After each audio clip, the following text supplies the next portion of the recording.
In a land far, far away, there lived a miller with his 3 sons.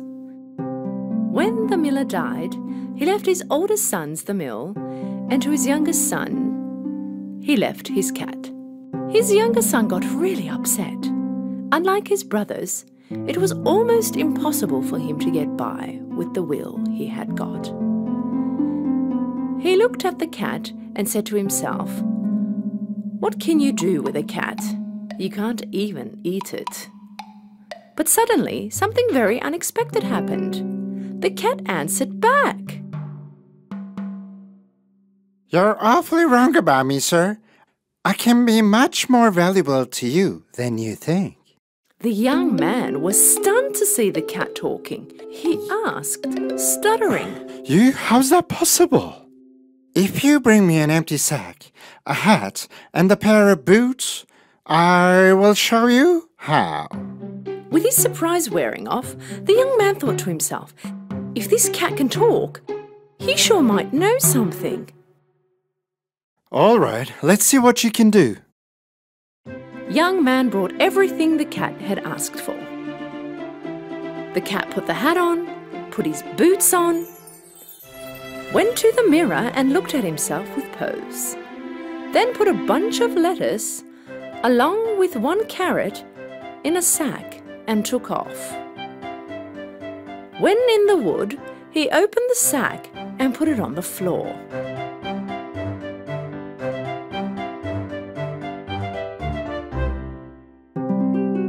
Not long after, noticing the fresh aroma of the vegetables, a bunny rabbit appeared.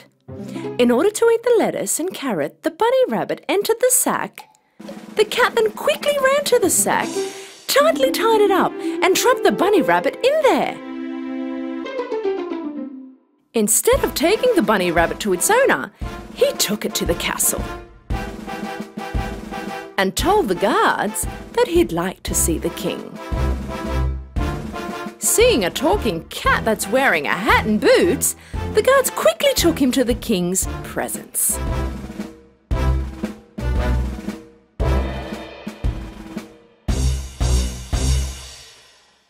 "Mighty lord, I present you the gift of the Prince of Carabas.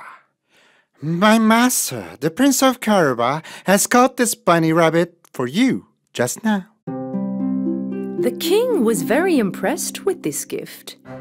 For a very long time, Puss in Boots continued on bringing animals that he caught for the king. And soon after, everybody in the kingdom began to talk about the prince's generosity and wealth.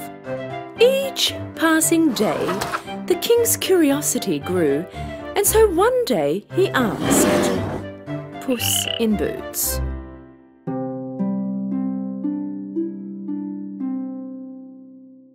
"Is your highness young?" "Oh, young and very handsome indeed." "Is he rich?" "Very rich, your highness. He would be honored to welcome you in his castle." At last, the king and queen were very happy to hear that they were going to meet this very handsome prince. "If what Puss in Boots says is true, I think we might have just found the perfect husband for our daughter and a suitable prince for our kingdom," said the queen. A few days later, Puss in Boots found out that the king and queen were out on the town with their daughter. "This is the day I've been waiting for." He ran straight to his owner.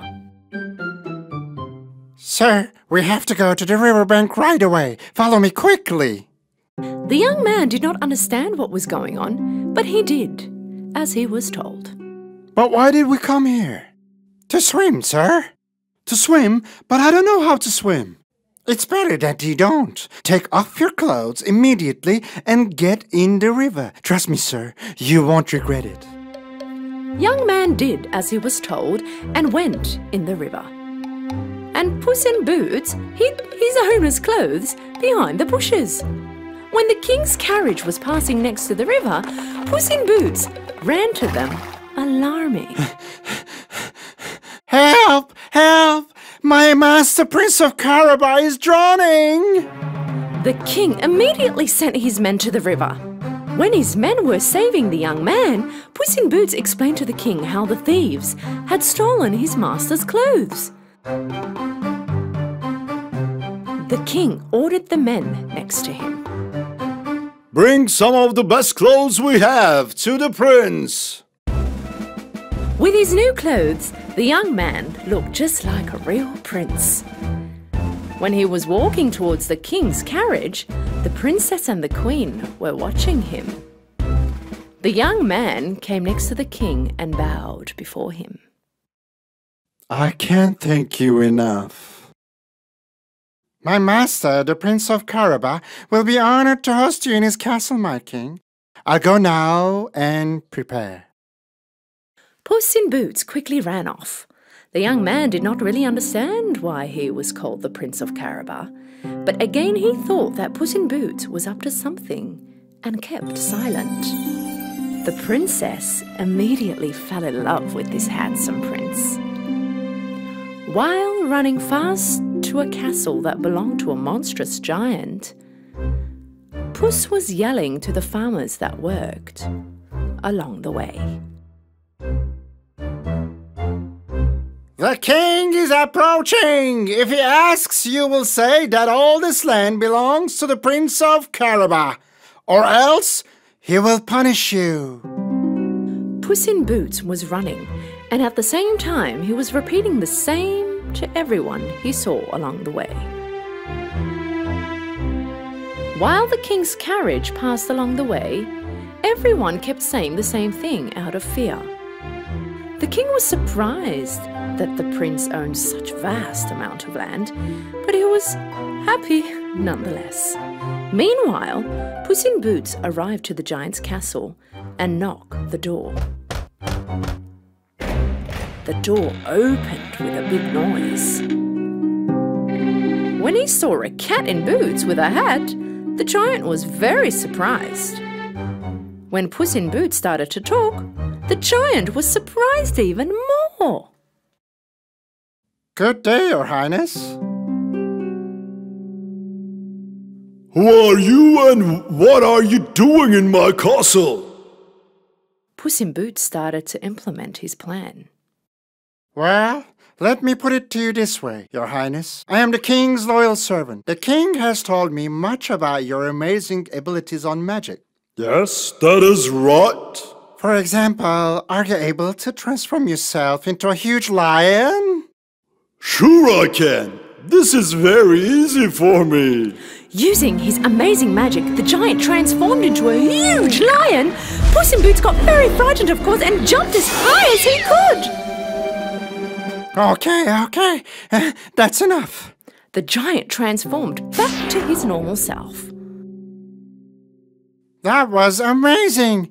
I bet it's impossible for you to transform into any small animal, though. I'm not sure. What do you say? Impossible? I can transform into any animal I want. Let me say... Can you transform into a small mouse? The giant was laughing so loud that Puss was having trouble staying in the same spot.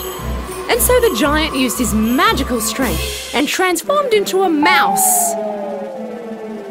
Seeing the giant transformed into a mouse, Puss quickly jumped on the mouse, and with a big bite, he got rid of the giant.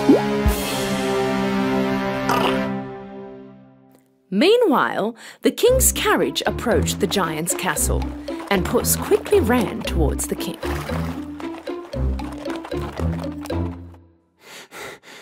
Your Highness, my lord, the Prince of Carabas' castle is at your service.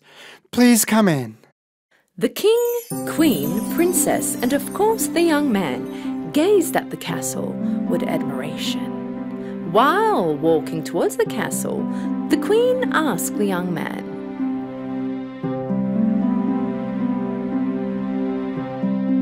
"My dear prince, are you married?" No, Your Highness. If you would allow me to wed your beautiful daughter, I promise you that I will make her very happy. A huge feast was prepared at the giant's castle, and the prince and the princess got engaged.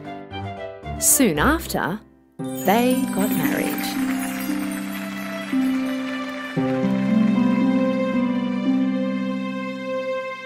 Do you see, sir? I told you how valuable I was going to be. From that day on, Puss in Boots continued to be the prince's loyal servant. Together, they lived a very rich and healthy life. Once upon a time, there lived an old couple in an old small shack next to a forest. They were living a happy and peaceful life. Their only regret was not having a child of their own. One day, when the old lady was making cookie dough in the kitchen, her husband came in. Darling, what are you cooking today? Oh, my darling, I'm baking a gingerbread man today. The old lady kneaded the dough and cut a gingerbread man shape. After putting it in the oven, she sat down and started to wait for the gingerbread man to bake. When she could smell the delicious cookie all around the air in the kitchen, she put on her oven gloves and took the gingerbread man out.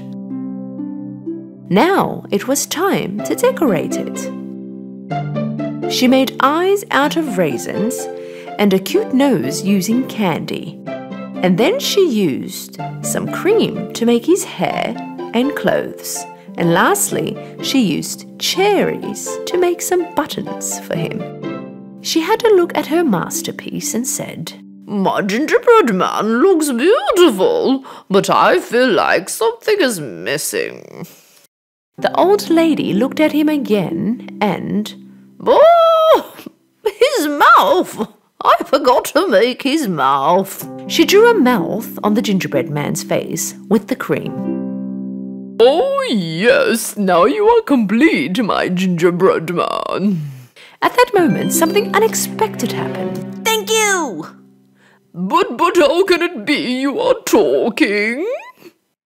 Gingerbread man suddenly stood up and started running. Yeah, and I can also run! The gingerbread man jumped from the kitchen bench to the chair, then to the ground and started running fast to the kitchen door to the garden. "Come back! Come back!"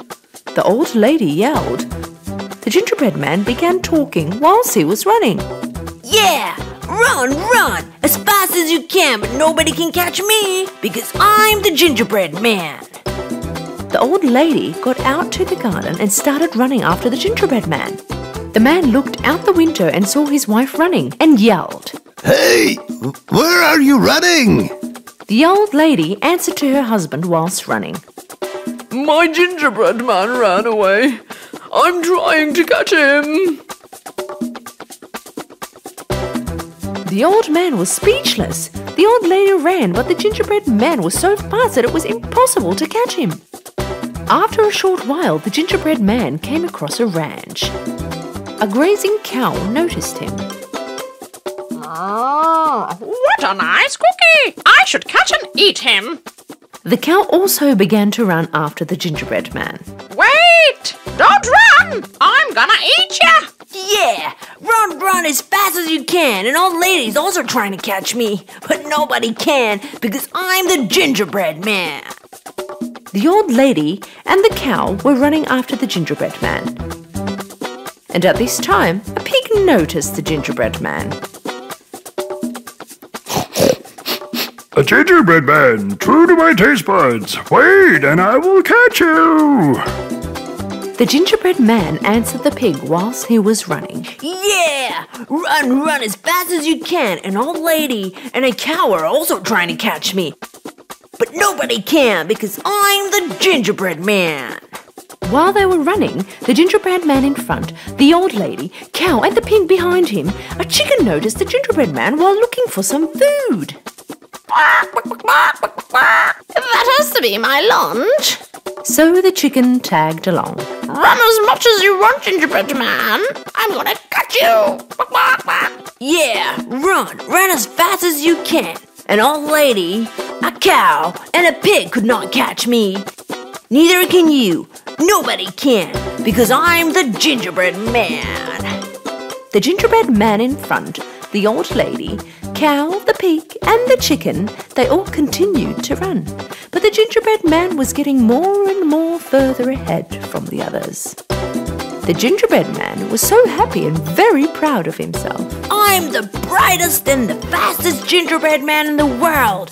Yes, that's me. Nobody can catch me because I'm the gingerbread man. When he looked ahead, soon the gingerbread man saw that he was coming across a river. And he stopped because he knew that water could make him melt away. What now? The old lady, cow, pig, and the chicken were close now. Right at that moment, a shifty fox appeared from behind a tree. I know how to swim. If you want, I can help you. The gingerbread man thought about it. What if you eat me? You don't have to worry. I don't want to eat you. I just want to help you get across. The gingerbread man trusted the shifty fox and jumped on his tail, holding on as tight as he could. The fox jumped in the river and began to swim. Meanwhile, the old lady, cow, pig, and the chicken came to the edge of the river and saw the gingerbread man crossing the river on the back of a fox. Helplessly they watched them go, knowing they could not catch him anymore. The river began to get deeper and the water started to rise. Hey, fox, keep your tail up. I almost got wet. Up on my back, it's safer. The gingerbread man hopped on the fox's back. They swam for a while, but as the water got deeper, the fox's back began to sink in the water. I'm afraid that you'll get wet. Why don't you jump on my head, where it's a bit higher? The gingerbread man climbed up on his head. The fox continued to pursue his plan and dipped his head down in the water. The water has risen too much. Why don't you get on my nose? It's higher. So the gingerbread man got on top of his nose. Right when they were about to reach the shore, the fox tipped his nose, flipping the gingerbread man into the air, and opened his mouth. The gingerbread man was going to fall into his mouth and the fox was going to eat him. But it didn't work. While the gingerbread man was in the air, a crow flying right above them caught the gingerbread man with his beak. The fox just stood there looking with his mouth open. The gingerbread man waited for the crow to fly a little further and asked, Do crows eat ginger cookies? Yep. When the crow opened his beak to speak, the gingerbread man fell down and began to run as fast as he could. Yeah! Run as fast as you can. An old lady, a cow, a pig, a chicken, a fox, and a crow also tried to catch me. But nobody can because I'm the gingerbread man. The gingerbread man kept on running and did not stop. If you see a gingerbread man pass you by running, do not try to catch him, because he is the gingerbread man and nobody can dare catch him.